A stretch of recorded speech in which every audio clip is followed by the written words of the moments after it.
Good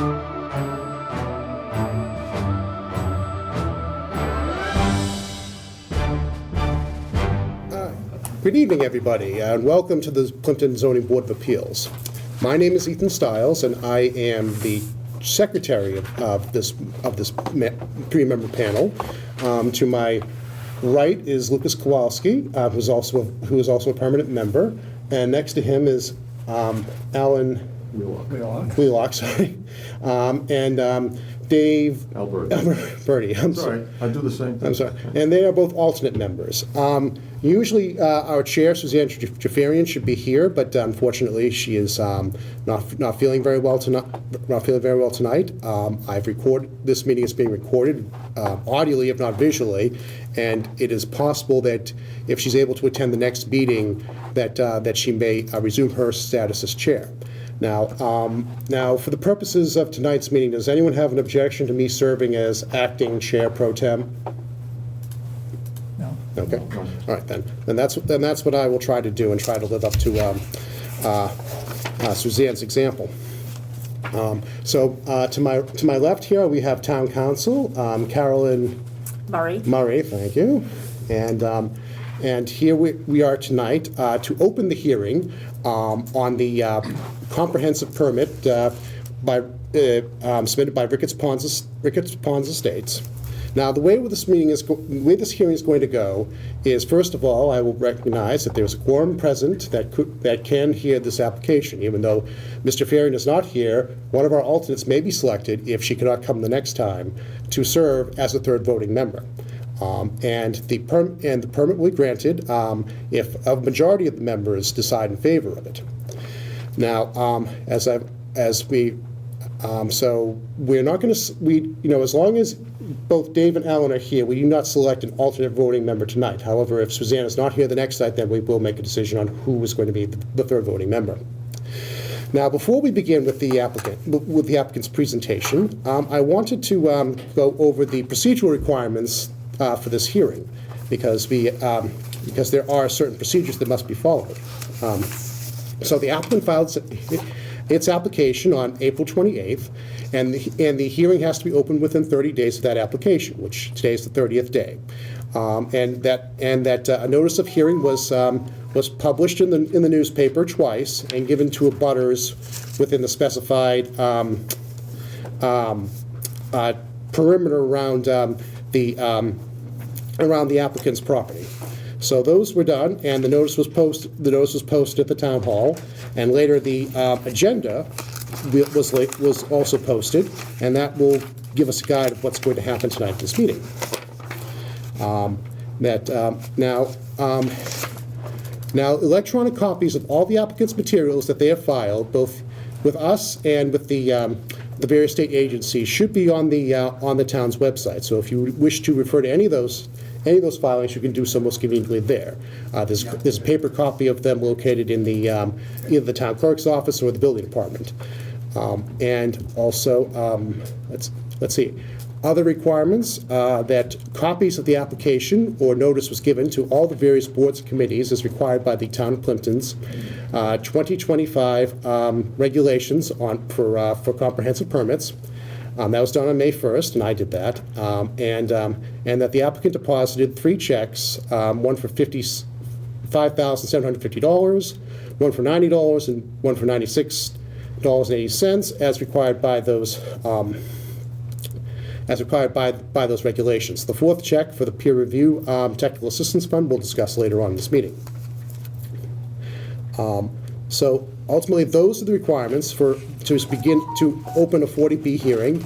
Now, I will tell you that nothing will be decided tonight. There will be a scheduling of further hearings to discuss various topics on which the board may need further assistance. And in the meantime, the board will be seeking technical assistance from independent experts to evaluate the application's materials on various topics, such as stormwater management, civil engineering, traffic, hydrogeology, and that sort of thing. So no permit is going to be granted here tonight. But at some point in the next 180 days, that there will be a final hearing and decision by the board on whether to grant or to deny or to grant with conditions the permit that's been requested. So with that out of the way, I think I've said everything that needs to be said before we would like the applicant to address the board and give us an overview of their project, and then we can discuss other things. Is there anything that you think I need to add? Not at this time. Okay, well then, anything else? No. Preliminaries? Okay, with all the preliminary remarks having been said, now, who here from the applicant would like to give us an overview of their proposed project?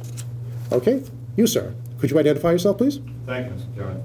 Paul Cusson, Delphic Associates. I am the permitting and 40B expert for Ricketts Bond LLC.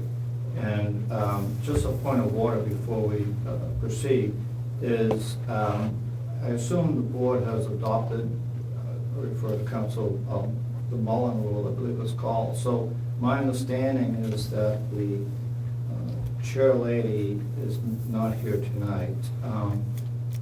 If she were to miss another meeting, you would have to pick someone else. That's correct. Is that? Yes, that is what is in our regulations for these proceedings. Thank you. You know, I'm not sure what experience the town has with 40B, and I could start out by explaining a little bit, maybe more for the abutters and for the audience, what 40B is about and so forth. If you'd like, I can proceed there before we talk about the specifics of the development. I have no problem with that. You have the floor, sir. Thank you. The 40B rules and regulations were established in 1969 to promote affordable housing.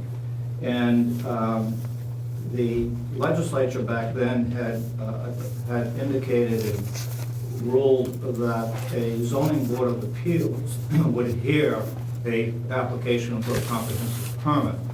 And that's a little different than what is like a typical subdivision where you would go to the planning board, you know, submit plans, get a preliminary approval, and then come back for definitive approval.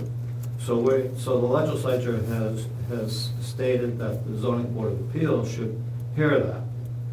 And as you indicated, you had submitted, the board had submitted copies of our application and plans to other boards. So all other boards in town are advisory to the zoning board of appeals. And at some point in time, we'll issue a decision, like you said, either approve, deny, or approve with conditions. That would you act for all local boards, so that permit would be a permit that we would not have to go back to any boards. However, we do have to comply with the state rules and regulations, such as Title V, we have to comply with the building code, we have to comply with the state law regarding Conservation Commission. So we still have to go through those boards under the state statute.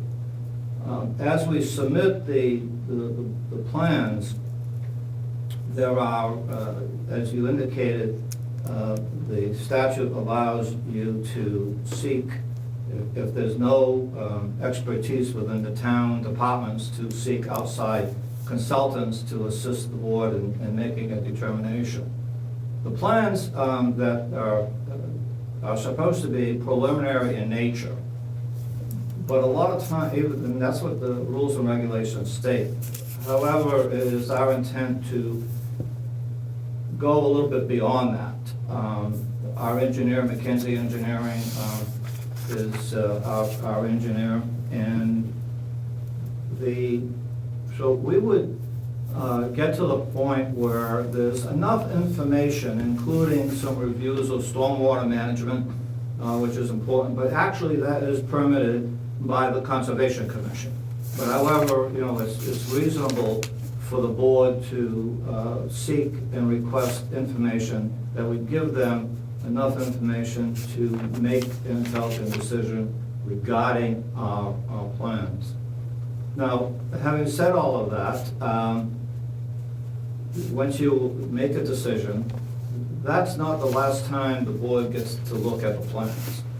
So we present plans that would be more than preliminary, but less than definitive. The board makes a decision, We then have to come back to the board to make sure that we have complied with all of those conditions. And also more detail in those plans that get a further review by this board, by town boards, and by your peer review engineer. So, so that's kind of what the process we would like to proceed. And also the statute allows us to come before the board if the town does not have 10% of its housing stock as listed as affordable according to the Executive Office of Housing and Community. EOHEC, Executive Office of Housing and Living Communities, that their subsidized housing inventory has this town less than 10%, which allows us to be before the board. The 40B rules also require us to allow to have at least 25% of the homes sold to households that have a household income of less than 80% of the area median income. And the rules also allow up to 70% of the 25% to be set aside for local residents of Plympton. That could include employees of the town, school department also, any companies located in town, their employees. So it's called local preference. So that is also allowed under the statute. We have, in the development, there are 60 units that we have proposed, which are 30 buildings, 30 duplex buildings. And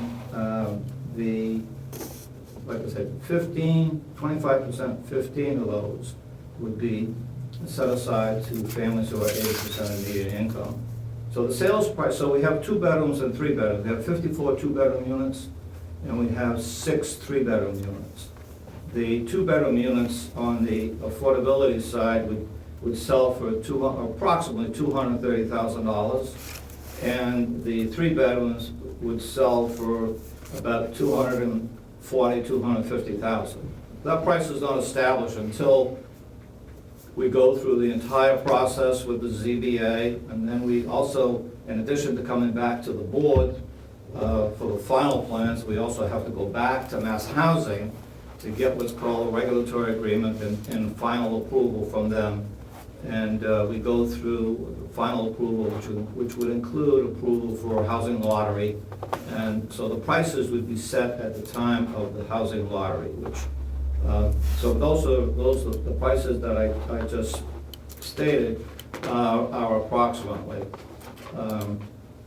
Like I said, we had filed with Mass Housing a site, the process is that we filed a site eligibility application, and a copy of that application was submitted to the Board of Selectmen, and Mass Housing required comments from the Board of Selectmen before they would issue an approval of a site eligibility letter. And many times they include comments received from the town. And many times that Board of Selectmen, which I think was the case here, also discussed with other boards comments that they may want to make going to Mass Housing.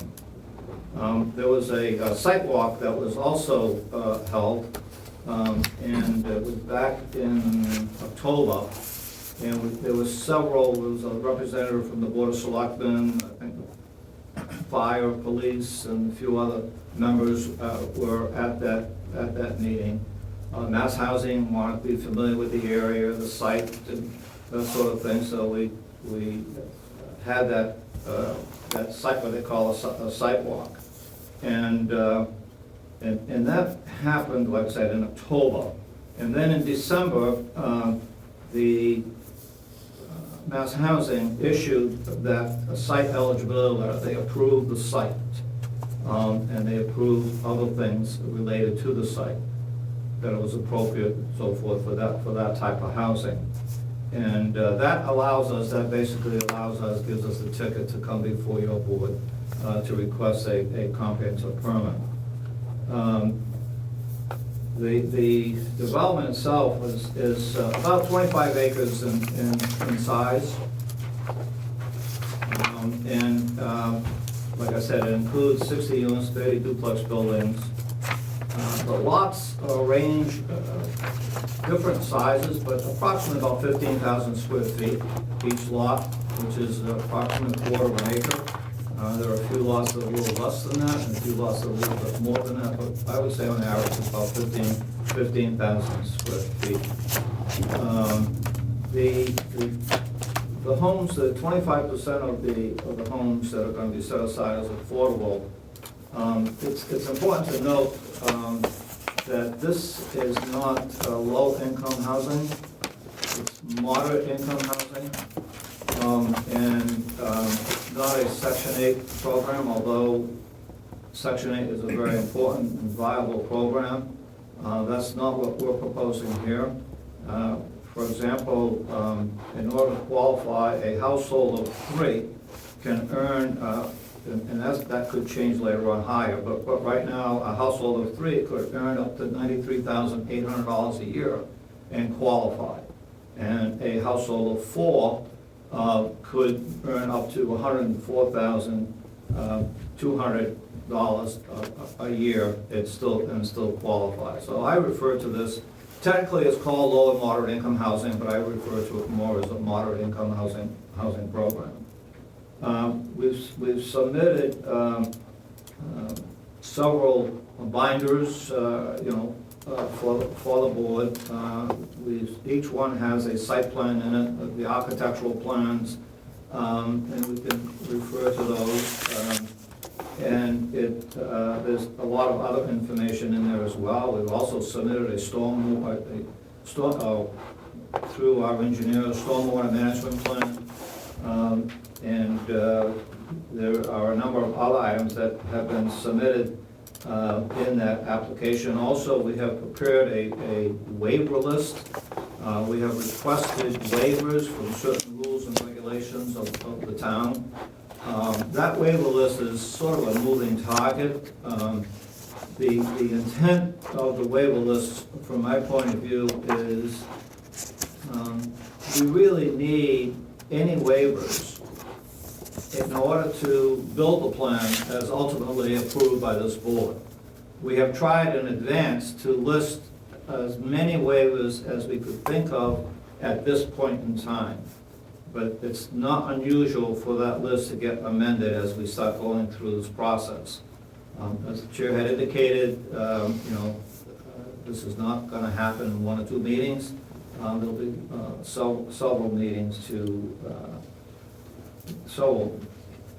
meetings that we will have, but 1 hearing. At this time, I'd just like to, that's sort of a brief overview of the development, and like to answer any questions anybody may have. And also, I neglected to introduce the developer, Peter Opachinsky, who I think many of you may know. Yes, we do. And his sister, Robin. So with that, I'd like to, any questions you may have, if I can answer them, I'm sure Peter can, or there again, our engineer is not here this evening because we didn't think we'd be getting into any engineering issues, but if there are questions that you have from that point of view, we can refer them to Brad McKenzie.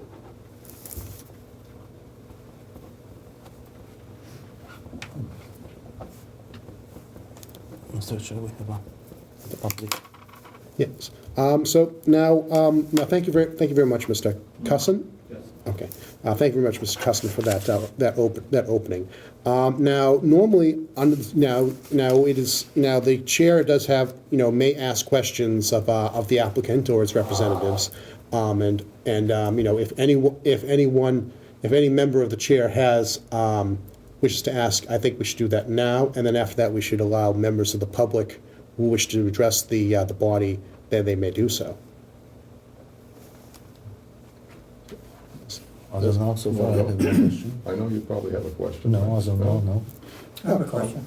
Okay. So I had heard from one of our town employees during the walkthrough, on the site walkthrough, that the Mass Housing representative remarked that it was unlikely that any Plympton resident would ever live in the project. And when asked why, the response was, well, most people in Plympton own their own homes.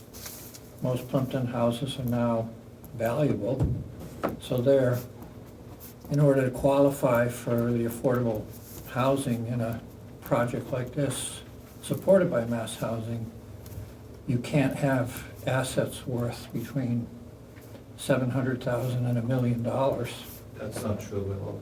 That's not true? That's good to know, because that came from Mass Housing. Well, I don't know who at Mass Housing, Mike Busby was the person from Mass Housing who was at the site. I didn't hear him say any of those things, and I'm not saying that he didn't say some of those things, but there are many people, well, first of all, the asset limitation is $75,000. Oh, good. So you can't, if you're an affordable buyer, and depending upon the household size, you can't have an income greater than what I said previously based on your household size. So your income cannot be, 93,000. your income, if you're a household of For three. two, can't be any more than 93,000, 93,800, and you cannot have assets of any more than $75,000. So in other words, you could sell your $800,000. No, you have to be a Plympton house? first-time home buyer. I Okay. see, okay. You have That's, to be a first-time Oh, home buyer, that's and that is defined as someone who's not owned a home in the last 3 years. okay. There are many, I know Plympton is a small town, but there are many children who grew up in a town that can't afford to live in a town. Yeah. So, and we, once this is towards the end, we run a housing lottery, and we do a special outreach, and we work with some of the town folks to let this opportunity be known to as many people as possible. We have a direct mailing to every single person in the school department. So a lot of times word gets out that way. Sometimes someone in the school department may not qualify, but their son or daughter may, or their friend may, and so forth. So we typically will have 15, assuming we get approval for 15 affordables, we'll probably have 40, 50 applications. Okay. And it's all run by a lottery. And then there are there's two fish bowls, one for the local and one for what we call at large. And when we go through the local, they get a double shot, because those names also go into the at large. So the locals, I'll call them locals, get a double chance. Now, so now for the local preference, let us say that a resident had a son or a daughter who lives with them, but doesn't own any. They rent with their parents, but they want to go out into and enjoy the choice of first-time home ownership. They would be eligible under that local preference option. Is that what you're saying? But someone living in town is eligible. Okay. So even if they live not with their parents or whatever, they live someplace else. Our typical buyer is between 25 and 42, and 52, almost 52% of our buyers are single women who like the security of homes together and that sort of thing. But if someone lives in town, no matter where they live, they would qualify as a local resident and receive that preference. All right, well, if there are no further questions from the board, I would, Just one more question. Oh, sure. So there's 126 bedrooms in the project? You did the math quick. There's 54 two-bedrooms, 108, and 6 three-bedrooms, yeah, so whatever, 126, sounds right. You have any estimate as to what that represents in terms of new population for Plympton, 126 bedrooms? Well, it's been our, we've done many housing units, and It's these are not single family, Mhm. these are duplexes, so are you getting, the population is really different. It's about 2 persons, 2.5 persons per household. Now, that changes as well. Like I said, we have many single buyers with a child, so that would be 2. And then we have, these homes, the market rate homes are gonna be selling for 450 to 500. So we may have. I'm sorry, could you repeat that number? I'm not sure if I didn't hear clearly. What is the market rate for what is the rate for the market rate homes? Well, the market rate will be whatever the market bears Okay. at that time. But our estimate at this time is somewhere between 450 and 500,000 Okay. for the market rate homes. The affordable homes were around 230, 250. Roughly half that. I'm sorry? Roughly half the market Yeah, rate. and it's the same unit. Now, the test is when you drive down the street, we can't, Mass Housing, as we go through this process, we and the board can discuss where the affordable unit should be located. They're supposed to be distributed throughout the development. The ultimate decision of what we call the Affordable Housing Distribution Plan, which we've included one in our package, is what we think right now. Board may have a different opinion, but ultimately that decision is made by Mass Housing. But typically, we have a lot of experience in that, and together with the board, I'm sure whatever we recommend will fly. I mean, you can't have 2 affordable side by side. The test is when you drive down the street, you can't tell which ones are the affordable, so you can't paint the affordable blue and the market rate red. So there's. I think you marked the affordables on a plan. I'm not sure if it's included in the binder, but I know I've seen it. It's on the screen up there. with the house. Oh, It excellent. should be included in section 7.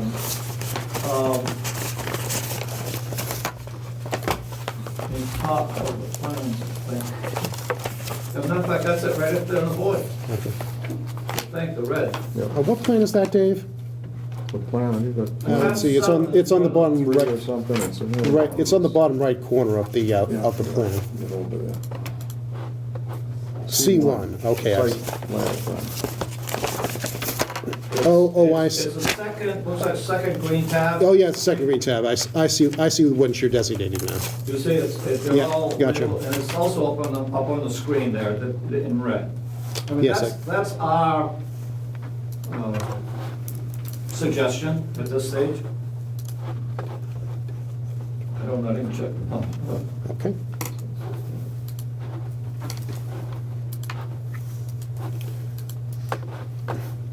All right, well, if that exhausts the preliminary questions from the board. Just one more. No, sure.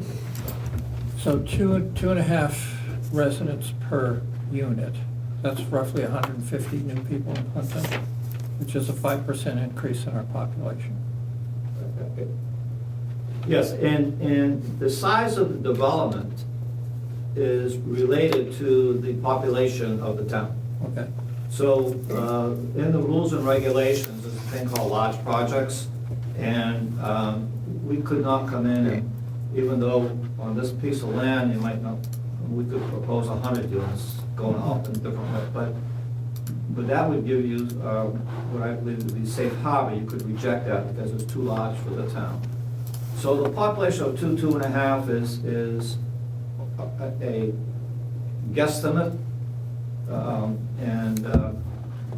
Yeah, so whatever it is an increase of the population of the town. And then I guess for us, with wells and private septic systems, one of my major questions was how on earth you have 150 people living in 20 acres in Plympton? That's not very dense. Very dense. Mr. From- Chair, from are a we going point to of ask view detailed of questions now? providing Are we affordable going to housing. ask detailed Right. From the questions point of now? view or- of residents I- in I mean, yeah. Plymouth and Carver and, you I know, thought that's gonna be that like seems to double be dense, I but think we it's, should probably it's, wait until. there again, we have to meet the Yes. Title V requirements. There's a separation and, you know, the wells have to meet certain standards, Board of Health. I'm not too familiar with well standards, but I know there's a pumping rate that's required, so many gallons per minute, so it's gonna meet all of those requirements, and the septic system is gonna be a certain distance away, and. We have that as 200 feet, but it's reduced to 100 feet here. Well, Because that's Title. because the state That- says the they state can do it, requirement, not that's correct. Plympton's. That's one of the waivers that That's we one of the will be, ways out, that we will be right. asking for. And we've also identified on the site, you know, let's see it right here, but the wetlands have been, we're off to the right below the area. Yeah, it Now- might be on this plan as well, it shows the site. So on the site itself, there are no, to my knowledge, there are no wetlands on the site. Site layout as Correct, we well. might be with Buffalo. I mean, where the homes are. Where the homes are. Right, No. that's right. No, but on the site there are, the entire site. That's correct. So how many waivers are you looking for? Maybe it's together. It's a list, it's an ongoing list, so we've included, I think it's tab 8, a waiver list. I didn't count the actual number, but it's several pages of waivers. It looks like about 20 pages, 15, 20 And what pages of we- waiver, What we do is we try to, all this. a lot of these It's tab are 8. administratively. So for example, we need waivers from the planning board rules and regulations. Because the planning board is not involved. So a lot of this is administratively. And so we try to, Brad McKenzie, who is a great engineer and has been involved in many 40B developments, and I've worked with Brad on a few developments. So we try to make this list as extensive as possible. But like I said, it will be changing.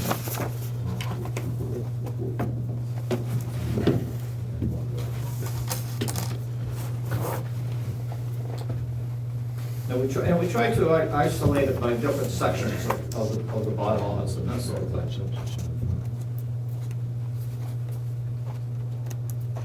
So you're not regulated with a public water supply here, it's private water supply for each individual Correct, with the well, unit, each unit with a well. yes. And there's no mandate by the state that says thou shalt have a public water supply.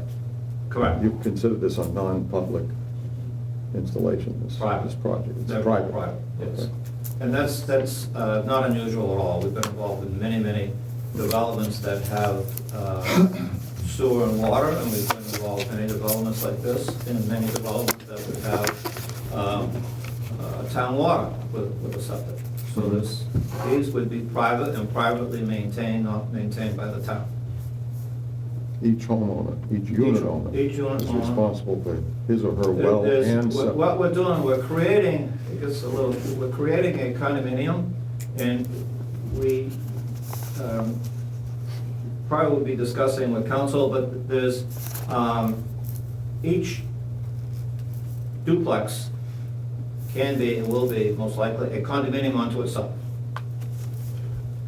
So essentially 30 condominium associations in this plan is what you're anticipating? That's one possibility, and that works fairly well. We're doing that right now in West Bridgewater and Bridgewater. And they also have a response, when you do the fees and the condo budget and so forth, they also have to be responsible for their share of common expenses as well. Now, those common expenses, there are, there are common expenses between each duplex, and then there's, So sorry. And then there's the actual road that leads into the development. How are the expenses related to that, maintaining the road and that sort of thing? How is that planned to be handled? And it is intended that this road would be a town-accepted road. And up until that point in time, the developer would be responsible for snow removal and that sort of thing until it started to be turned over to the association. But did you say once the developer is, through, then the town would take care of road maintenance and And snow? we have to go through the typical town road acceptance. So essentially, we'd be acting like the planning board in that instance, or something like I that. mean, you are acting as the planning Yes. board under 40B. You are effectively the planning board. So, although, we worked with the planning board because now we get into covenants, we get into, maybe some bonding requirements, and a lot of that dovetails with, Form F, I think, of the planning board rules and regulations for a covenant and that sort of thing. So, and that can be addressed also, I believe, in a decision. But yeah, so, and it's gotta be, as we're building the road, we are proposing, I believe it's a 24-foot road with Cape Cod berm. And so that road would have to be, in the construction as to how that is, we're not asking for any waivers in the methodology of the construction. In other words, assuming you have a 1.5-inch finish course on the road and a binder course and, I don't know what they call it under that, The gravel base. The base coat? I'm sorry? I think it's called base coat? No, the asphalt on top, you have a base coat and then you have a final. But under that, we have 8 to 10, 12 inches of Gravel. Road bed. crosses, gravel and so forth. Okay. So those are all standards of the planning board. So we're constructing the road the same way that any other subdivision or according to, if you will, the planning board rules and regulations. The Plympton Planning Board, Yes. right. And it would be inspected as well. So there's an inspection process that the planning board is used to, and we together we'd be following that standard. Right. Now, you're gonna be hiring, most likely a peer review engineering firm, That's the plan, yes. and that typically would be, usually the same firm that's doing the inspections. But this board may want to do that differently.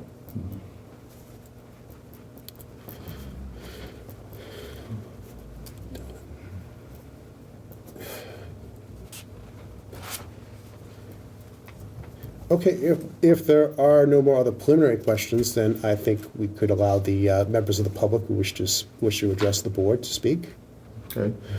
All right. So, for this part, anyone who wishes to speak may speak. But if you wish, but please direct all your comments and questions to the chair, and then we may direct them out. Is there anything else that I should advise the good people? State address. I named their name and Oh, address. yes, and also to give us your name and address so that we know who is speaking. As I again remind you that this meeting is being audio recorded, I hope. So, yes, sir. Yeah, Arthur Bluefield, 96 Lake Street. As far as the wetlands concerned, may I approach the screen? Sure. Is it correct that these things here are wetland flags, right through here? Is that accurate? It appears to be wetland flags, but I want you to confirm that, right through here. Looks correct. I think so. And then there are two other lines. There's a line here and another line up here. Is that the 50-foot offset and the 100-foot offset? Yeah, probably the 50-foot offset and the 100-foot offset. Yeah. Okay. So this well, for instance, that serves 4 families is within the 100-foot offset of wetlands? No, there are no wells off the site. No, I realize it, I'm talking. On the site, but within the buffer zone. Within. Yes, yeah, so we have to, anything that was in the 100 feet, Yeah. we have to file a notice of intent. with the Conservation Commission of what our intent is, then they have to issue an order of conditions by which we can proceed with that. So if something is within the buffer area, we must file. I see one well here, are there others? Others, Yeah, there's a well on each site. No, I'm talking within 100 feet of wetlands. I'm not sure if there is, if anything, it would be on this side. So all the wetlands are in this corner? I think these are the flags here, this, Right. The, In other parts of the property, there's no more wetlands. I'm sorry? In other parts of the property, there are no more wetlands, all the wetlands are right here. Correct. Yes, that's right. yeah, it seems so. You have the far corner up against Route Oh, yes, yeah, 44, yeah, but yeah, there's yeah, no, too. no development in that area. Okay, so there's some here. Right. Yeah, it looks like there may be some here. Now, when do you get the Conservation Commission involved with filing a notice of intent? Once the board issues a decision, and we know exactly what it is that we're gonna be building, then we would file, and depending upon which lot we're gonna be developing first, if that property falls within the 100-foot buffer, we would file a notice of intent on a lot-by-lot basis. Okay, so it looks like, according to your map here, that lots 17 and maybe 18 in terms, in terms of where they are from the southern boundary of the property line, those are probably the first you'd have to file a notice of intent for. We wouldn't file that until we would decide to build the houses Okay. there. So as we begin to approach and want to get building permits, we would need a notice of, an order of conditions issued by the Concom before we can get a building permit for that particular lot.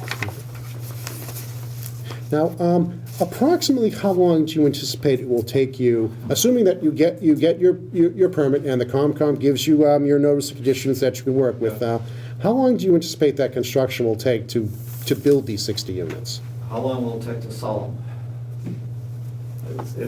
It's very difficult to assume, but, I think, a couple of years is not unreasonable, maybe 3 years, but there's no way we can put an actual, because what happens as we are building the homes, I'm sure through council, one of the conditions most likely will be that we have to build the affordable housing at the same rate of the 25%. So for every 4 houses, for every 3 houses, every 3 units that are built, a 4th one has to be an affordable.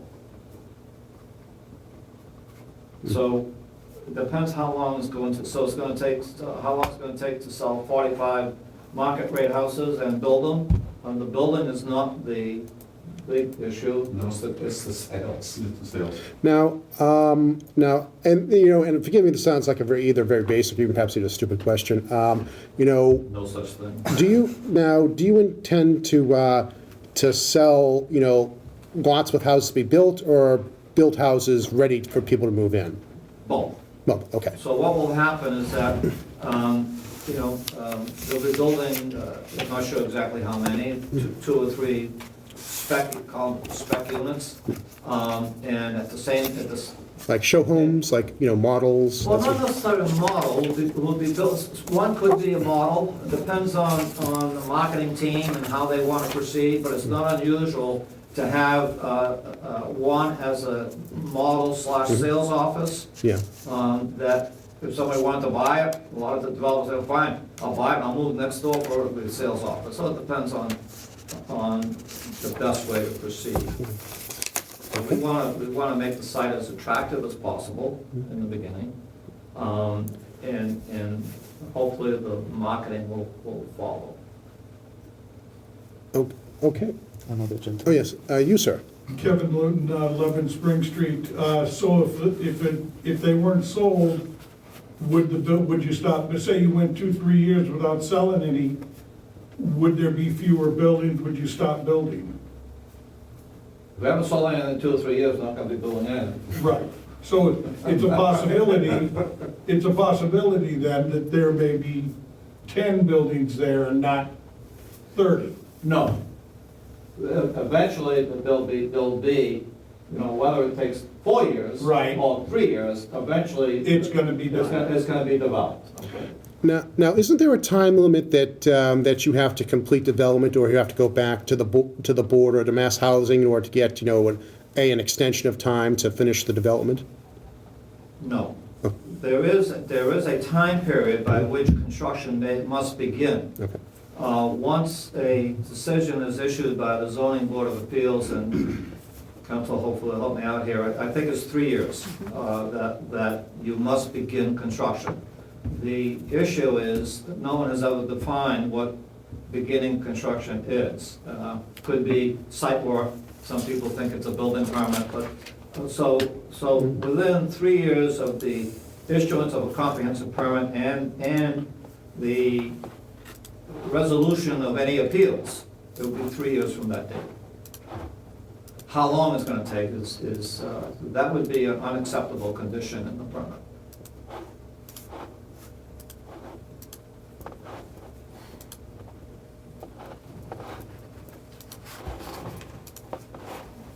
All right. Would anyone else like to speak? Yes, sir. Good evening, John Shursted, Fire Captain, Fire Prevention for Plympton. Can I provide a point of clarification to Mr. Wheelock's earlier question? Sure. I was on site in October during the walkthrough with these people, and the question about the senior availability and them being able to purchase the affordable housing came up. John Trainer was on site with us, and he questioned if the development could be an over 65 community. So all of the homes would have to be 65 and over, and that's when they said that that probably wouldn't work because they wouldn't be able to find enough people to fill them. There you go. Because most people had disposable income that they wouldn't qualify. So that's how that came to be. In terms of qualifying for affordable, the affordable units? Right. Okay.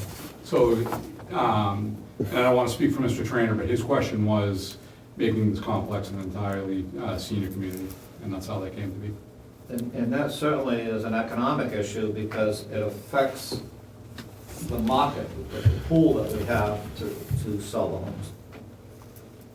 Not to say that someone who is older can't purchase. There's no prohibition. Now, I think you mentioned before that the first-time home buyer means that you can't have owned a home in the 3 years prior to your application, right? Yes. But that doesn't mean you couldn't have home. Well, I think it's actually 3 years from the date that you signed the deed. Okay. I don't think it's clear as to that 3 years. But it's technically not first-time home buyer in the sense that you've never owned a house in your life. Correct. So if you did own one, but for whatever reason you lost it, or you rented, or you did whatever, you have a 3-year gap, then you could qualify if you meet the other. Divorce or split, that's so, Yeah. yes. Would anyone else like to speak? Yes, ma'am. I'm Mary McGrath, 2 Solar Circle in Carver. I'm wondering if I can read some remarks to the board. How long do you anticipate it would take? Pardon me? How long do you anticipate it would take? I can't hear you. How long do you anticipate it would take you to read them? Does anyone have any objection to that? Mr. Chairman, if I may? Yes? Maybe she can just summarize and submit it for the record, and then we can get a copy of it. I just lost my partner on Monday, so I'm a little shaky. And so I wrote out some things I'd like to say, but I'm a little shaky. All right. Yes, yes, ma'am. Why don't you please go ahead. And if you'd like to submit a printed copy of your remarks, I would be happy to take them. But obviously, that they become a public record. So anything you say here becomes a public record tonight. I don't really have a finished draft here. All right, well, then say whatever you wish to say. I'm having trouble hearing you too. Please, you may say whatever you wish to say. I still can't hear you, I'm sorry. Ms. McGrath, you may say whatever you wish to say. Oh, okay. But please try not to take all night. Try not to. You may speak now, ma'am. Thank Very you. good, Lucas. Well, I'm in a butter, and I think I'm the only abutter that's actually a resident also, that was notified about this meeting. Let me clarify. Are you resident of Plympton? No, Carver, right?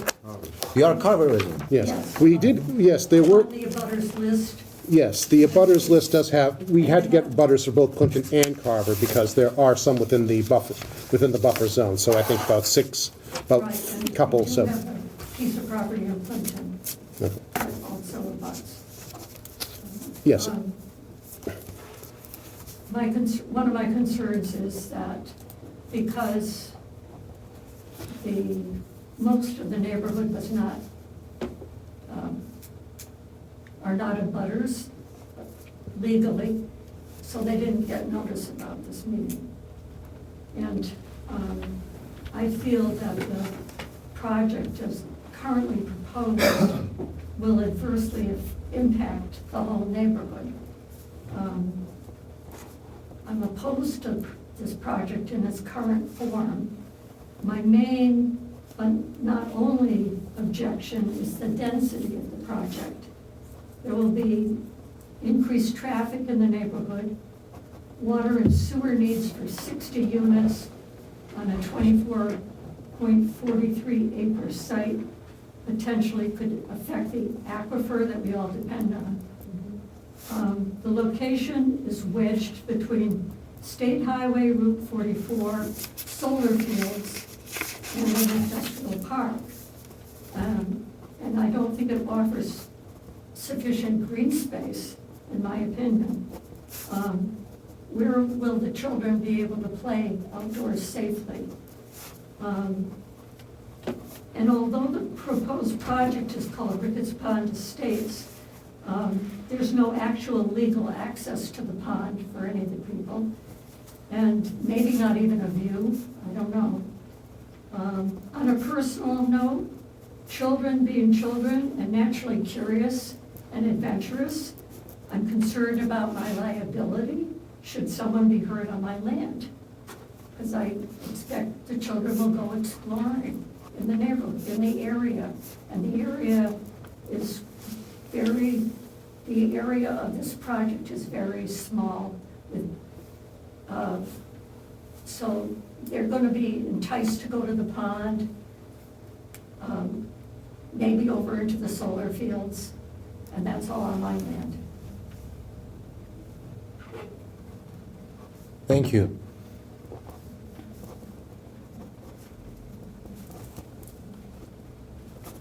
Another question? yes, sir. Kyle North on 14 Spring Street. Where is the accessibility to this property off of Spring Street? Mr. Cusson, could you? Oh, there is none. So you're just gonna fly in, people are gonna drop in? No, they go down Ricketts Pond Road, and continues into the development. So there's, have you been to the site, you familiar with the area? Well, I'm familiar with Spring Street, but, Okay, so Spring Street is, Ricketts Pond Road is off of Spring Street. So from Spring Street, you go on to Ricketts Pond Road, Yes, and then you continue straight to the end of the cul-de-sac, and you go straight again. we'll be extending that road. That roadway is gonna be yeah, be my extended. guest on that one. Yeah, I've never seen Ricketts. Well, it's there's industrial buildings there, there's, So you're going through the industrial park into the, Yes, yeah, the street name is there. It's on, So it's where all those space buildings were yes, built? yes, so in essence, you Well, go the through Plimpton space into building. Carver into Plimpton again. yes. Yeah. correct. And through all that industrial area to get to the residential area? Correct. Good luck, someone knows. Yes, sir. Yes, sir. Yeah, Arthur Wilkes, 96 Lake Street. Will there be sidewalks? Presently, I think we have a sidewalk on one side. I'm not sure of that. I'm not sure if it's shown on the plans yet or not. I refer to our engineer when he's here to answer that question.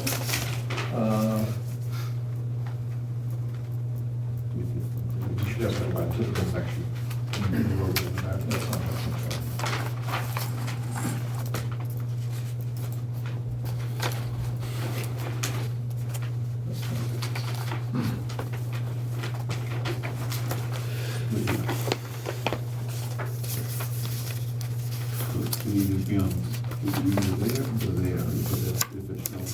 No, there's no sidewalks.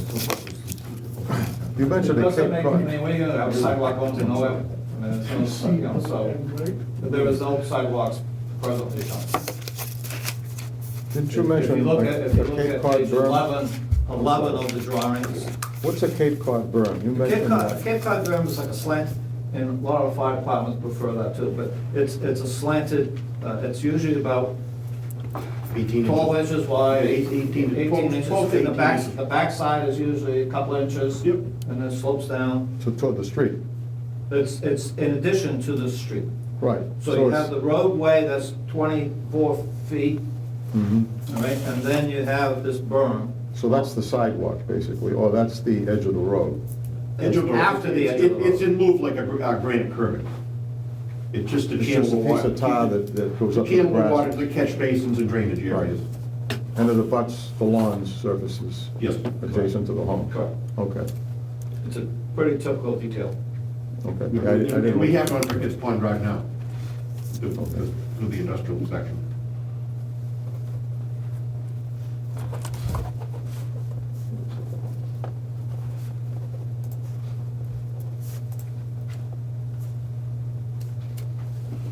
I have a question. Who is setting up the affordable rate?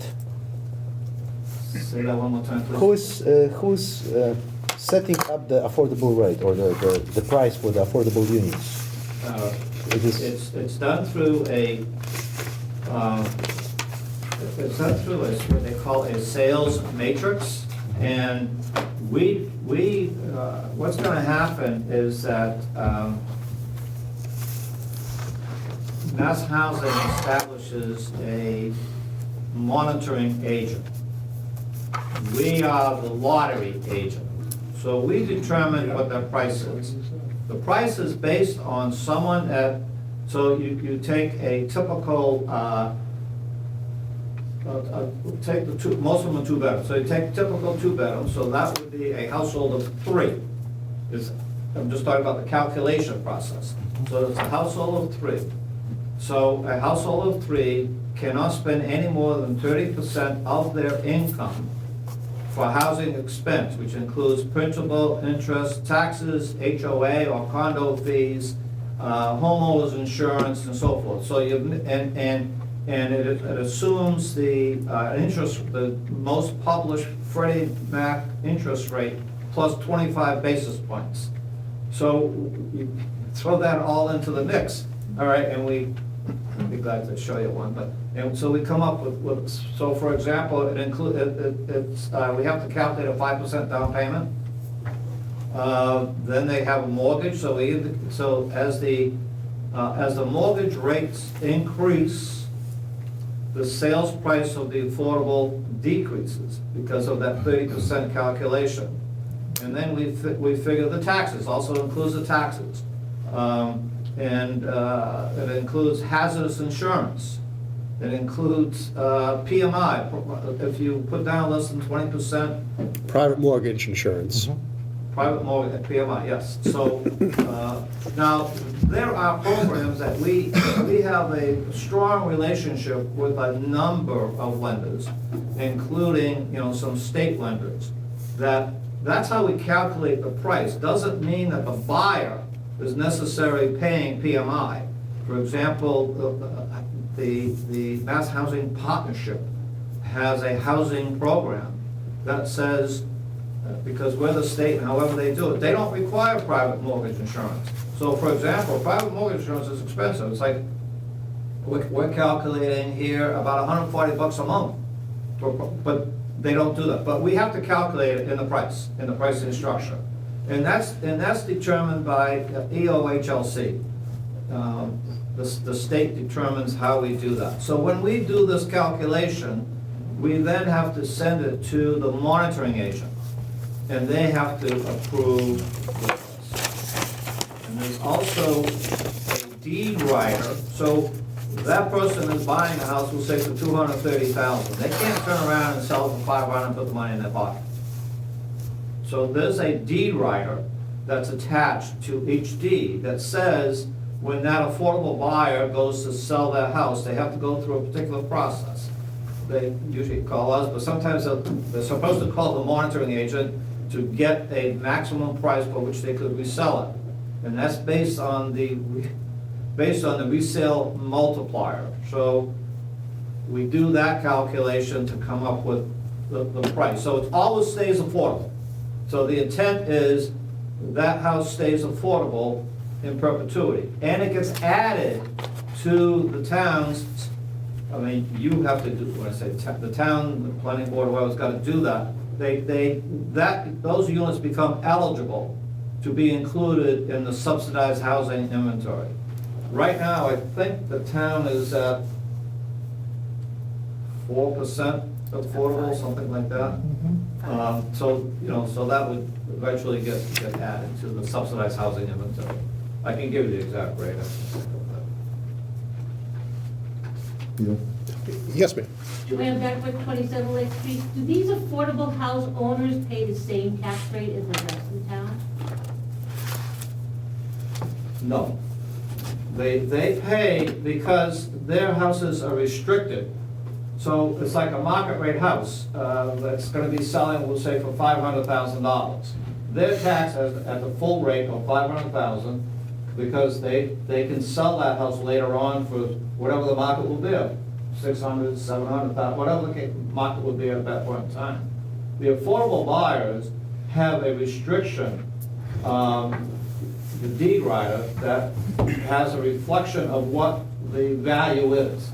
So the assessor's office would base it on the value, and there's also a court case that by the state appellate board that says that those, that the assessed rate has to take into consideration the restriction of the value because of that deed rider. I don't know if I explained that. Yes, yes, I understand. So essentially, you know, as we who are, well, I'm one of the assessors, essentially when they go and look at the valuation, they have to factor into what is the maximum price this person could legally sell their house for, and adjust their basis accordingly. So it's not. They can't adjust the basis. So what happens, that basis, we're going through it right now with one of the assessors. Because not only is that resale multiplier an important calculation to determine the value, that's the initial value, the initial sales price. So we calculate the sales price and we determine the resale multiplier, which is taking the sales price divided by the BIM base income number to get to that resale multiplier. Now, so when they go sell, you take the new base income number at that time, times, adjusted for the family size, times the multiple resale multiplier rate to come up with what that price would be. However, it cannot exceed what a new buyer, based on the new incomes at that time, spending more than 30% of their income. So there are two ways that they check that resale price. Now that leads me to a question. Now, Because I don't want to get too lost in the weeds, but there was one thing, you know, when you want to go resell, does your buyer also have to meet the same affordability guidelines as you did? at whatever they are at that time. Yes, whatever they are. Right. So it's not, so essentially you can't, you know, sell at an affordable rate to someone who can clearly afford more, but for whatever reason you want to give it to him. No, they're supposed to be income eligible, they're supposed to be asset, it's the same test. Okay. But the numbers, if it's in 5 years from now, those numbers obviously are gonna be different than they were 5 years ago. But it's the formula that's used. I have one question, just for my curiosity, from the developer's perspective. The unit with an affordable price, the price for the unit is lower than the cost to build it, or it's maybe higher than the cost to build it? Just curious how it is. Are you a builder? No. That's a good question. I mean, it depends which builder you talk to and how they calculate. I always tell my builders to amortize all of your costs over 75% of the units. And the remaining 25%, you hope you break even on the brick and mortar and your soft costs associated with that. Some people say it's depends on the price, because the price in the Boston, the Boston SMSA area is different than Plympton, because we're in the Brockton numbers. So I would say here, you're gonna be probably losing 50, 60 grand a house. Maybe more, but you hope maybe to break even, because it's just the cost of materials and. So if all houses are affordable, the developer would definitely lose money. At best, he's breaking even. At best. You're basically giving the lot away, the value of the land, and you're hoping to cover your building costs. Right, so that's what I'm saying, take your land costs, your road costs, everything else, divide it by 75% of the units, and you hope on 25% to break even. Okay, thank you. You in the back, sir. Just a question, if they're not taxed at the same rate, who picks up the delta in the tax if children go to school?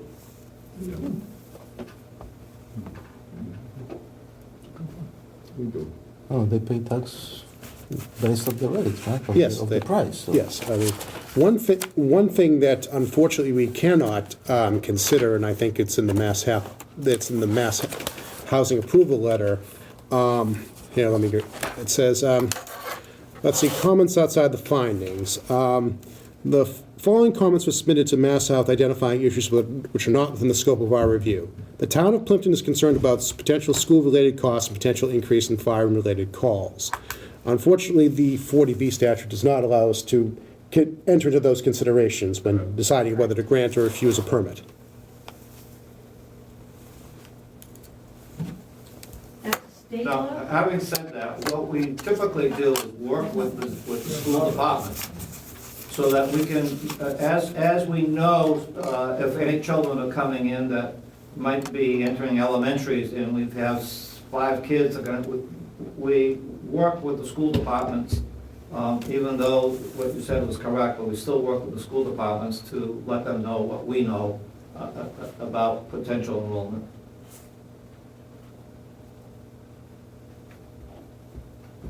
Yes, Arthur? Do we know how big the units are, how many square feet per each half of the duplex? Yes, there are about 1,150 square feet, 1-car garage. That's for a two-bedroom? Yeah, the 3 bedrooms are a little bit bigger. But, we have in tab 8, 7, I think we have the architecture. But that's about approximate square foot. 1,100. Yeah, the footprints don't change all that much, it's more the interior design, you know. Is the parking space the same for 2-bedroom and 3-bedroom?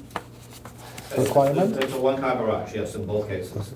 And a 1-car driveway, so that's 2 vehicles per unit. No, it's 1-car garage on each side. Right, but there's 2 sides. That's 2 cars plus 2 more cars for the driveway. We're concerned, off-street parking. You can't park on the street. You've got fire trucks and ambulances coming down. Well, typically, on a Plows. 24-foot pave, you can, but I refer to the fire chief and et cetera, but a lot of times what they'll do is not allow parking on one side. Not allow it. So where do the cars go, on the lawn? On the side, on the other side. I mean, it's, you won't have 4 cars per duplex unit. Why wouldn't you? Why not? Exactly. You can have more. You can have Well, you 4 can have 6 adults. cars if you want to put them someplace, Well, I you don't can know. have 4 but you adults. can't. Total. The design is a single, and so you could fit 2 houses, two cars on each lot, each unit, rather, sorry. Each unit, you Right. can have 2 cars off the street. No, 2 cars on the, 2 cars off the street, yes, So, Okay, so one's in the garage and one's in the driveway. correct. That's what I said. You said no. But okay, I get you No, now. okay. Yeah, I was confused. Okay, okay. That happens to me a lot. Okay, thank you.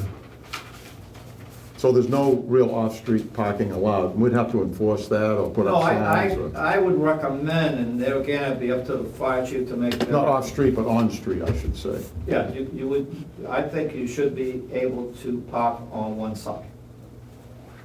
It's a 40-foot roadway, or?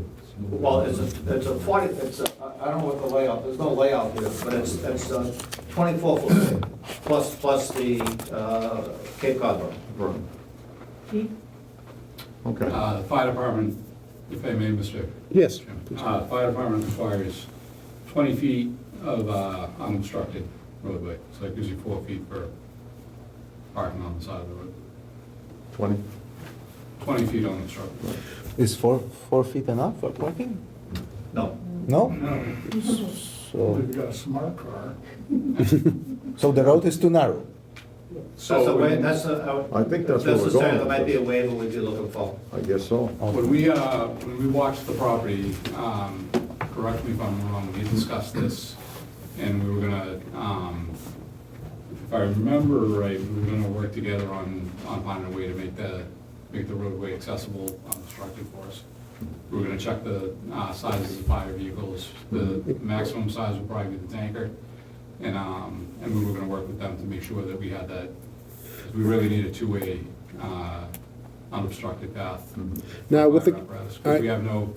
because we have no fire hydrants in town, the alternative to that would be sprinklering the buildings, which, again, they weren't opposed to it, didn't say that they do it, but they did say that they'd look at that. So we did discuss it.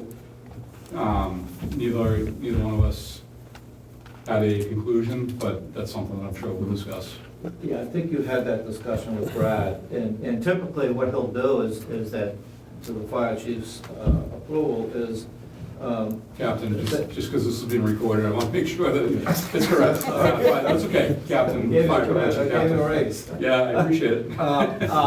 He'll do a layout showing, I don't know what they call it, but showing that the trucks, different kinds of trucks can adequately turn through the radius and all that sort of thing. So it's a typical engineering detail that typically the fire department would require, or the police may require, that we will do. so Chief, would you? Captain. Sorry. I have to try and hard.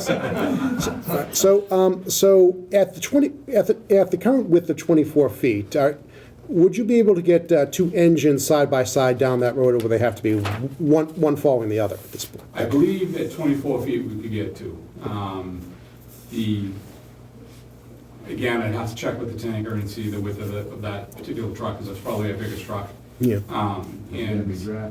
Correct. So that's exactly what it is. Mr. Kierstead's right. Because we don't have fire hydrants, we're drafting and we're using tankers to come in and provide a water shuttle service, and those vehicles need to be able to come in and out unobstructed. So I'll get the minimum size that we would require.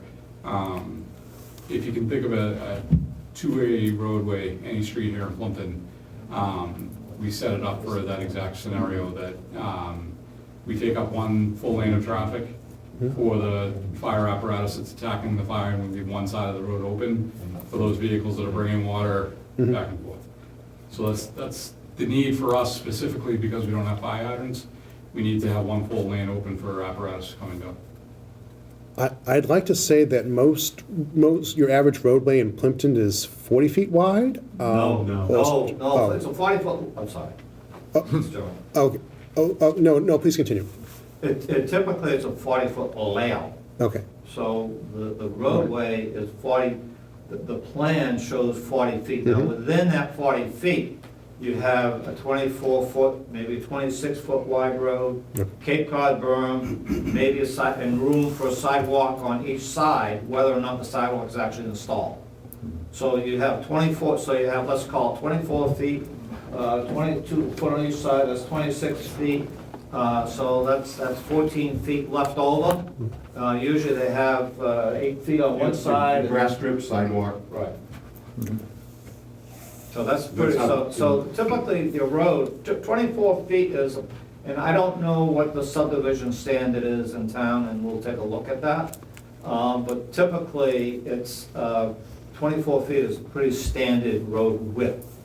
And the reason, in my opinion, we do, that a lot of towns like the Cape Cod berm, in my opinion, you know, fire trucks go wherever they can go, you know, no matter where, they'll go over anything. But the Cape Cod berm versus a vertical curb allows the truck to ease a little bit easier if he needs to push over for some reason.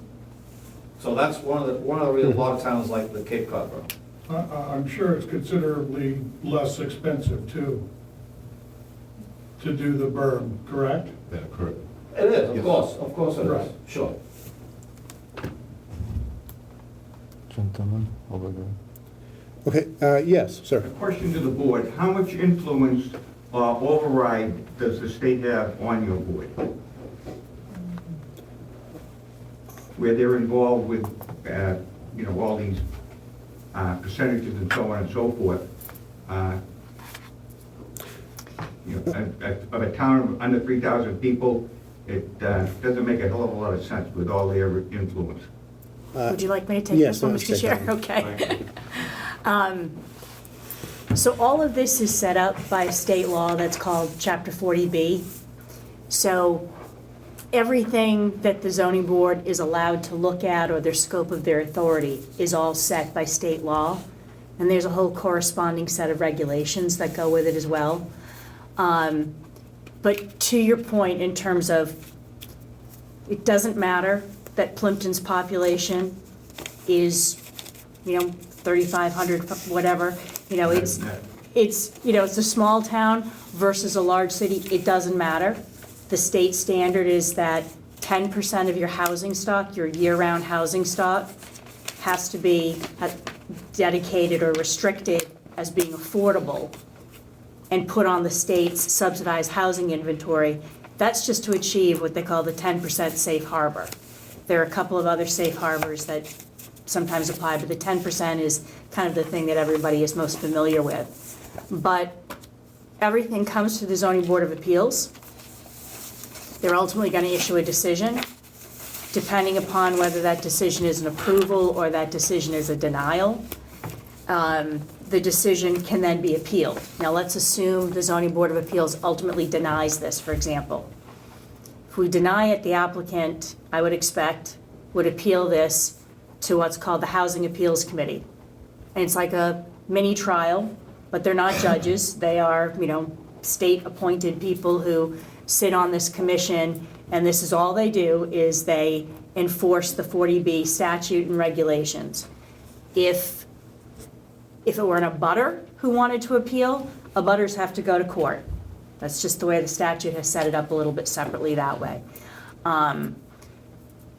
But in terms of oversight, there's a lot of body of case law that have come through both the Housing Appeals Committee decisions and court cases on this that have made it really clear the parameters within which every zoning board of appeals across the state operates. So one of the things the acting chair mentioned earlier is, you know, the impact on your student population or your school system.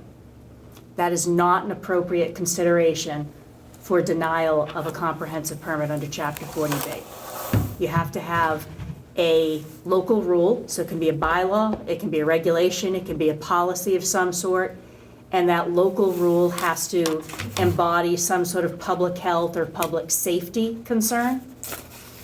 And if we find that that public health or public safety concern outweighs the need for affordable housing, then it might be a basis for us to either deny a comprehensive permit, or it might be a reason for us to impose a condition as part of an approval of a comprehensive permit.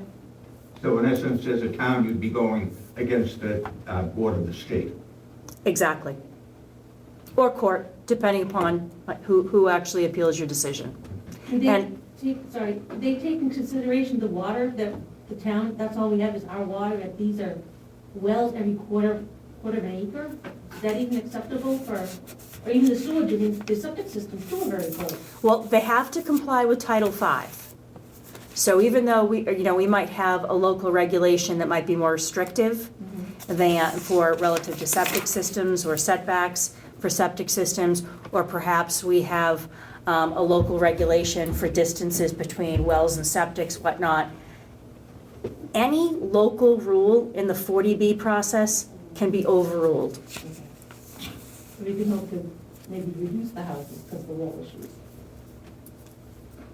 You know, I don't know what the distances are, and that's certainly something we're going to hear about more. And I'm sure we're going to get some recommendations from both the Board of Health and, you know, Conservation as the process goes forward. But, you know, my experience with these kinds of hearings is these projects change from meeting to meeting because concerns are raised. And folks will go back to the drawing board and, you know, maybe revise their plans perhaps. All right, well, I think, yes, ma'am. I'm wondering what percentage of Plympton's housing is affordable now? It's a little over 5%. It's 5.18. 5.18. So if they built 20 buildings and made 10 of them affordable, instead of 25%, 50%, wouldn't that? I mean, obviously, every little bit of affordable housing that the town can, you know, can come up with and add to the subsidized housing inventory gets them closer and closer to the 10%. But 15 units, which is what's proposed here, is not going to get us to 10%. Well, my concern is with the density. And if it was 15 affordable units, that would be fine with me. I'm not against affordability. I'm against having 60 units on this relatively small parcel of land, bordered by a highway, solar fields, and an industrial park with one way in. And all the septic and water problems that may develop because of this.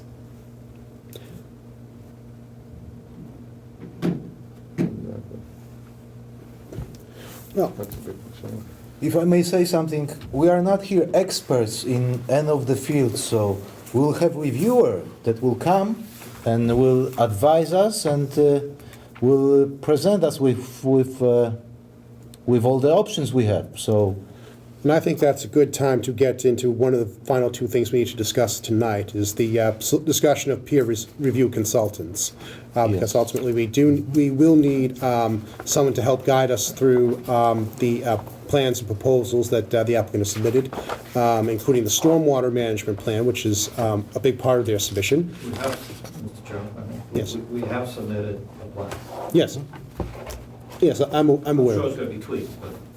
But anyway, but we do need assistance in determining the appropriateness and feasibility of that plan. So the final word on things such as septic and water supply has not yet been had here. Now the regulations anticipate, actually they technically require, but they anticipate that the applicant will make a deposit into something called a peer review technical assistance fund, and I've spoken about this with Mr. Cusson before tonight's meeting, and I said we'd want to talk about it tonight because ultimately the amount which we can request for non-legal peer review consultants we have a right to, but it should be reasonable and not excessive. Now. I think this is probably a good time to raise the issue, talk about the proposal that we've received, the one from Merrill. Mm-hmm. Right, so anyway, we have here a proposal from Merrill Engineering and Land Surveyors that stated May 23rd, and they give a comprehensive guide of what they can do. Do you have a copy? Do you need a copy of that? I can give you a copy of that if you need it. I will need a copy, right. And I don't know whether that. There's a conflict or not. Yes, we'll talk about that. But here, that, right. why don't you take this? Since a print copy I printed out. That's fine. So let me talk about it, and then we'll deal with the issue. All right. So Merrill has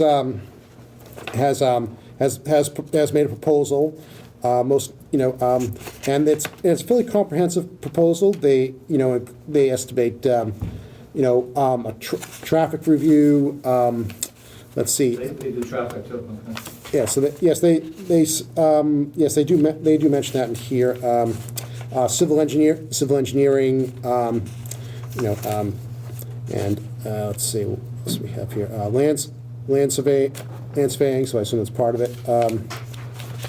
Okay, so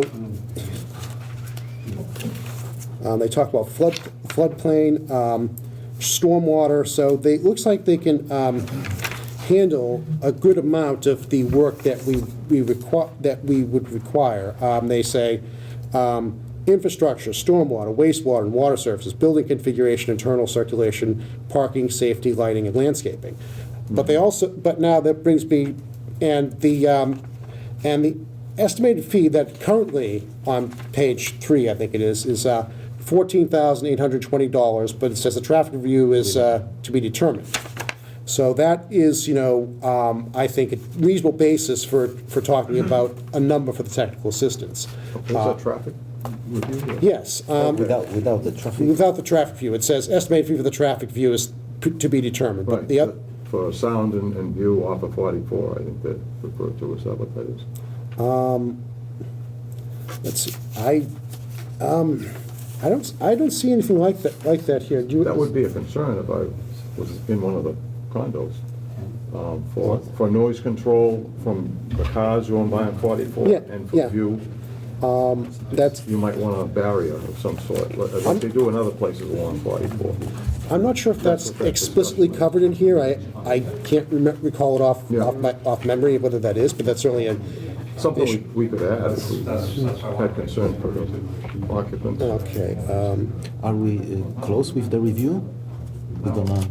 Well, I mean, because you did say that there was one other one you had from Silva Engineering. I think there are like 2 more coming or 3. No. So it's not. So we're not close to it. This isn't. But I'm just saying what we have today. So. Anyway. So are we going to pick up the review on our next meeting then? That's a good question. And probably, do we have to make a motion to extend the? Well, we should talk about that, because the requests for proposals or solicitations for all of the various disciplines of peer review went out, I believe, on May 19th, with a request that proposals be submitted by May 23rd. So the only one we received was from Merrill, and that's sort of with an asterisk that there might be a conflict of interest. There was one other that said they didn't have the time to present a proposal, so they asked if we would extend the time so that they could submit a proposal. And then there was a third firm that said they weren't going to submit a proposal. Now, whether that was because of the tight time frame, or maybe just from a business perspective, they might not have the capacity right now to take something like that on. But the only thing that you've got tonight is one proposal from Merrill, and they disclosed separately that they have done some work for Delphic, or are currently doing some work for Delphic in Medfield. Whether that's an actual conflict, we need to have a conversation, because they didn't put anything in their proposal about that. But if Merrill's work constitutes a conflict, you have no peer review consultants at the moment. So I think we'd have to extend the time. All right, so why don't we do this? Why don't we make a motion to extend, I think I think we probably want to have it, give an opportunity to get at least 1 or 2 more proposals in, regardless of whether Merrill's conflicted out or not. So why don't we make a motion to extend the time for the, to accept peer review proposals? Would that be correct? Sure. And how much time do you recommend? 1 week, 2 weeks? Let's do before next meeting, maybe. Well, I think one's going to drive the other. I would say that at least, if we got another letter out, say tomorrow, I would say that at least 2 weeks would be reasonable for firms to submit. Least. Mr. Chairman? Yes? If I may, who were the other firms? I know one said they weren't going to. JDK Engineering, I believe. JD. Yeah, JDE or. Jacobs and Driscoll? Yes. And then Silva Engineering, but yeah. Yeah, well, Merrill doesn't do traffic. They're gonna send it out to somebody else. Right. To do traffic. I mean, I don't have a problem with that. I mean, the problem with I mean, I could give you, I'm sure, other names of engineering firms that kind Well, of. we compiled a list. I think the problem really was Time. there wasn't enough time for folks to respond. Marion. They do a lot of that kind of, I mean, I've never done anything with them. I know that they do peer review.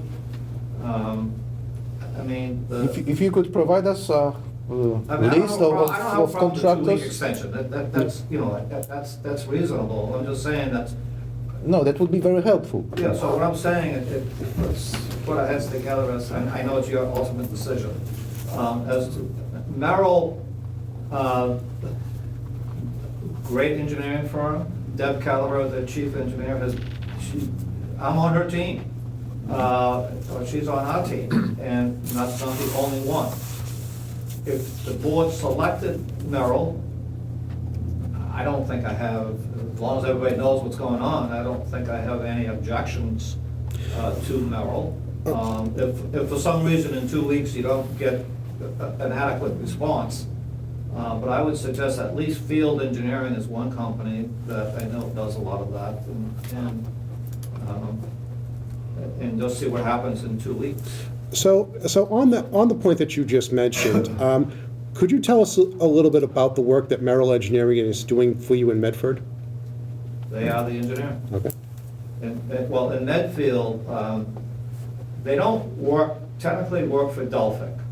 Okay.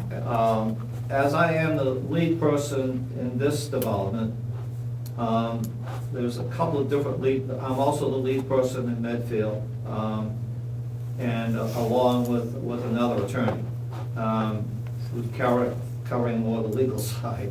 And they do a great job. I would suggest that you might want to go to a different firm just for traffic. Mm-hmm. And there are a couple of good firms that do traffic. What kind of project is the Medfield project? It's a controversial one, but it's 24 units with 6 affordable. There's a big home on the property that has to come down. There are issues there relating to the roadway.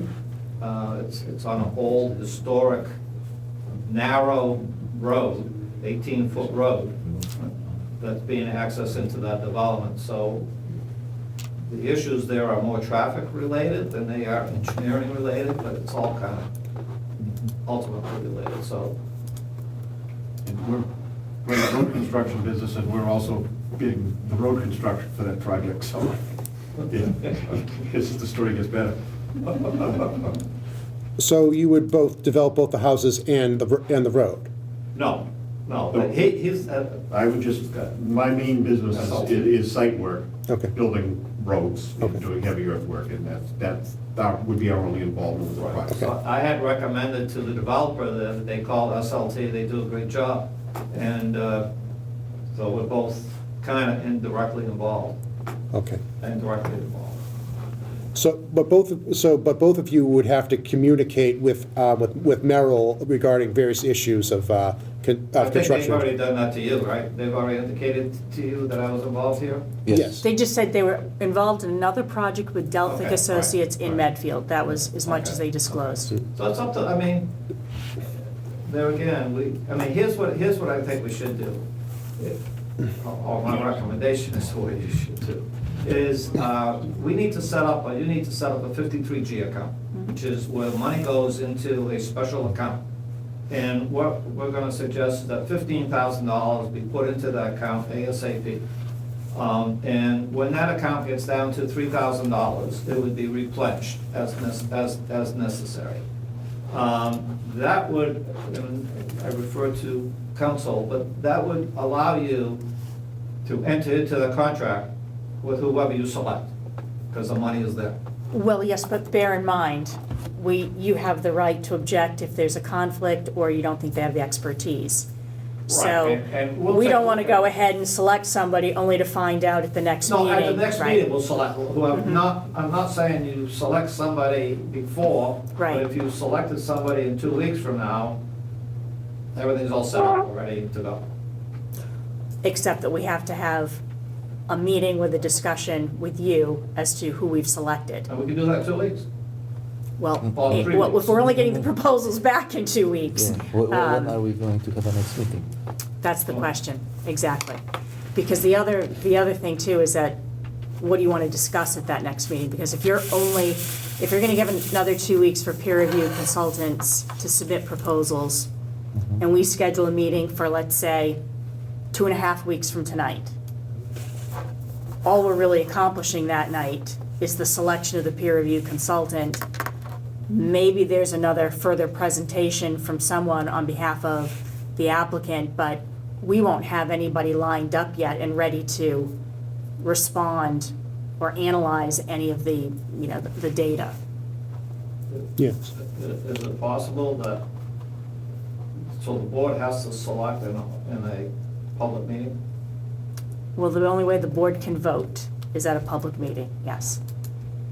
And like I said, the only way the board can communicate to you who their proposals are is in a public meeting. So the only thing we can accomplish at the next meeting is peer review. Sounds like. And, if the board, like I said, I know Mackenzie Engineering wasn't available tonight. Does the board want at least an overview from Mackenzie Engineering? Or would you rather wait until we have our peer review consultant and Mackenzie here, say, on the same night? I think the second thing that you just said makes more sense from an efficiency point of view, because ultimately, I would think it's generally best if we have two experts. They should generally be able to hear which each has to say and make comments at the same time and on the same date.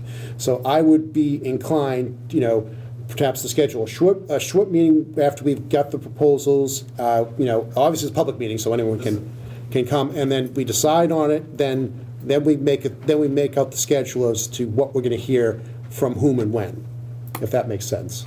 Mr. Chairman? Yes. We would have no objection if tonight you selected Merrill. Their proposal seems to be in line with other proposals that we received on similar developments. We are The not going task to do that. seems, I didn't read every single word, but it seems to be reasonable. We're not and going to do that. And their fee structure, I think, is reasonable. So I'll leave that. Why up to would the we do board. that? I'm inclined to agree. I'm inclined to agree, at least tonight. I mean, if there's no other, I don't want to foreclose on the idea, but I think I speak for everyone here. I just think we're comfortable with Merrill given the current, the current project that they have with you in Medfield. And that's nothing against them, but I think I would much rather look for other proposals before I would agree to that. I need to have more than one proposal if it's possible. Yes, I would agree. Let's, we're not saying no, but we're saying definitely not tonight. We like to get a few more proposals. So I think what I would move is to schedule a meeting for sometime, well, first of all, do this properly. We have to move to extend the deadline for submission of peer review proposals for a 2-week period to, what's tonight? Today's the 28th, so that would be June 11th.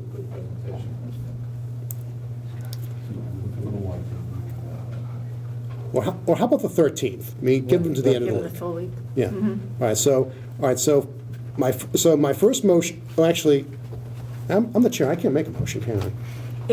You can. All right. Well, anyway, Well, just you could propose a motion and Yeah. someone could say so All right, so- moved. all right, so- How's that? okay. Yes. All right. So anyway, so I propose a motion that we extend the peer review deadline to June 13th. So moved. All right, and I second it. All in favor? All right. Okay. All right. That takes care of part one. All right. So. All right, so now I think the next thing to do is to schedule our next meeting, where we will hear from peer review proposals, and make a decision on that. So anyway, so everybody might want, be a good time to get out their calendars and let's see what the next available dates can be. All right, so, now I would suggest that the week after that, I think, I think we should schedule it for the week following the week of the 22nd, if that's reasonable. Perhaps June 25th. June 25th. Does that seem? For me, it's good. Is that going? Do you think it goes a little too far out, or is that reasonable time once we've? I think it gives you enough time. I mean, I'm hoping that you get a few different proposals to consider. So that certainly gives you time to get copies of them and review them. Okay. All right, so I think, I would propose June 25th, same time, same place. Let's see, is that going to be impossible for anybody? Mr. Chair, I might actually not be able to make it that night, but if Okay. you're just selecting a peer review consultant, perhaps you don't need me that night. I'm actually flying back in that day, so depending upon any potential delay, I could be here. What about the next day, the I 26th? can make the 26th. Is that a problem for anybody? Good.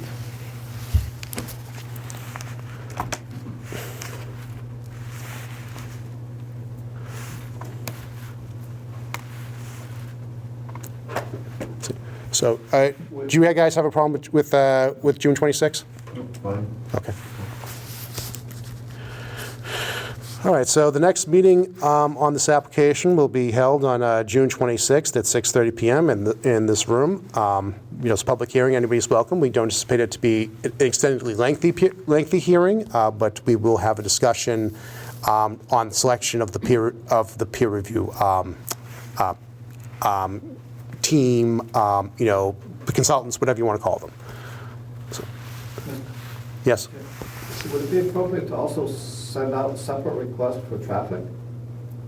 Or do you want the peer review from, because what's gonna happen? They'll subcontract it out is what they'll do. Almost all of them. Some of them, like Beals and Thomas and whoever it is, they all subcontract it out, so. And there are, there's Jeffrey Dirk with Beals and Thomas, not Beals, but Vanessa, Vanessa, and there's, several that do a lot of work. They also do work for us, but they do a lot of work for towns. But we could solicit a separate traffic, but am I correct that the applicant has not actually submitted a traffic report? And there's nothing in their materials. We have not, Okay. but, When are I'm you, not sure whether a full traffic report is appropriate when one was already done, but we're gonna discuss that between Okay. ourselves. But certainly, a peer review. And it's also at the next meeting, it would also be our intent to have our engineer at the next meeting so he can begin to discuss with the board, the engineering, the detention basins, the groundwater, all those kinds of things. And of course, it's possible, so, you would not have the peer review, the person there to hear that, but I think it would be good for the board at least to hear what our engineer has to say. I have one question quickly while you're going over some of the particulars. We mentioned stormwater management as one of the peer review items, and you have a drawing here for erosion and sediment control. Would that be part of that? Yeah. Okay. And how about a lighting plan that shows, or it helps us with our lighting bylaw? We have a bylaw.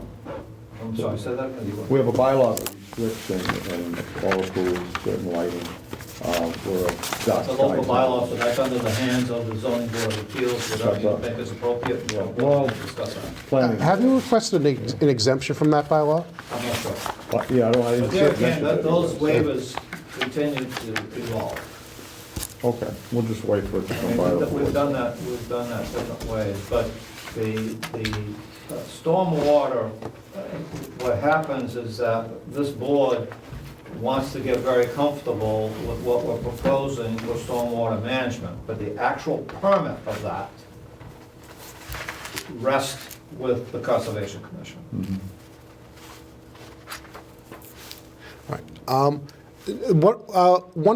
other thing, and I'm not sure if I'm directing this to Town Council or to Mr. Cusson, but the 53G fund, the account fund, when, the $15,000 figure sounds reasonable. It'll probably have to be more once we get the traffic study, since, the current proposal doesn't even include that. So does anyone have any idea roughly of how much that costs? 5,000, 6,000. 5,000, 6,000, all right, so. That's what typically, what we pay for a traffic study. Peer review should not be any more hopefully than what we pay. I mean, I've seen, this is not a big, from my point of view, it's not a big traffic issue. I mean, it's something that's got to be addressed and something neighbors and so forth of others will have a concern as to what with it, but it's not.